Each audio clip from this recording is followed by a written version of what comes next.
Pagdating sa mga paraffol sa Christmas party, madalas ka bang manalo? Kung oo, lahat nga ba ng papremyo ay maituturing mong panalo?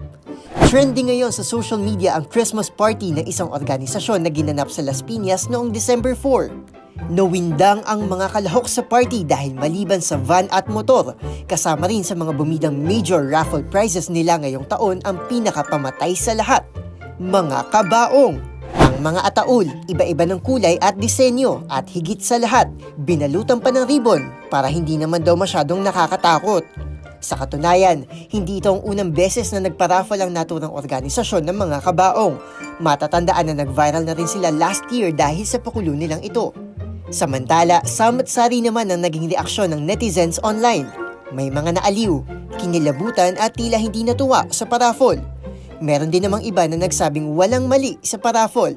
Depensa nila, mahal na raw ang pagpapalibing sa panahon ngayon kaya malaking ginhawa ang makatanggap ng libreng kabaong.